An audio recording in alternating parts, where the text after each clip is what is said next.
আল্লাহর হাবিব সাল্লাল্লাহু আলাইহি ওয়াসাল্লাম হাদিসের মধ্যেই জমিন সৃষ্টির ব্যাপারে বিস্তারিত হাদিস তিনি বর্ণনা করেছে। আল্লাহর হাবিব সাল্লাল্লাহু আলাইহি ওয়াসাল্লাম বলেছেন, আল্লাহ পাক যখন জমিন সৃষ্টি করবেন, জমিন সৃষ্টি করার আগে এখন আমরা যেখানে বসবাস করতেছি এর পুরোটাই ছিল পানি দিয়ে ভরপুর। সমস্ত কিছু সাগর ছিল, পানি ছিল। কিন্তু বর্তমান যেখানে কাবা ঘর, এই কাবা ঘরের জায়গায় পুরা জমিনটা পানি দিয়ে যখন ভরপুর, এই কাবা ঘরের জায়গায় ছোট্ট একটি বোঝানোর জন্য নবী হাদিসের মধ্যে বলেছেন, একটা ইট সম পরিমাণ জায়গা টিলা হয়ে উঁচু হয়ে এই কাবা ঘরের স্থানে দাঁড়িয়েছিল।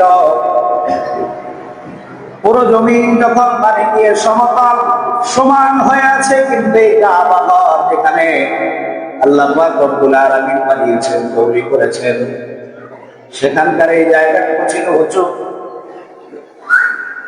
সেই জায়গাটুকু যখন আস্তে আস্তে নিচু হয়ে গেল, নিচের দিক যখন দেবে গেল, সেই জায়গাটাতে চারদিকের সমতল পানি গুলে ঘুরতে লাগলো।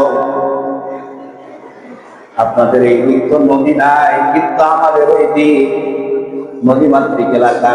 যখন নদী মাটিগুলো ভেঙে নিয়ে যায়, সেই মাটি যখন নিচের দিক যেতে থাকে, চারদিকে ঘুরতে থাকে, গোল হতে থাকে, গভীর হতে থাকে, এবং এই ঘোরার কারণে সেখানে ফেনা তৈরি হয়।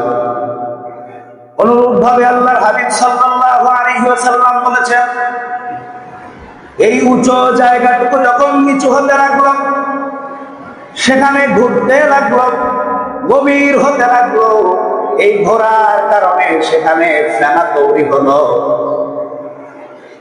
এই ফেনা থেকে একটা ইট পরিমাণ, এই ফেনা যখন জমাট বাঁধলো, শক্ত যখন হয়ে গেল, এই শক্ত হওয়াতে ইটের মতো ইট পরিমাণ জায়গা জমিনে পরিণত হলো।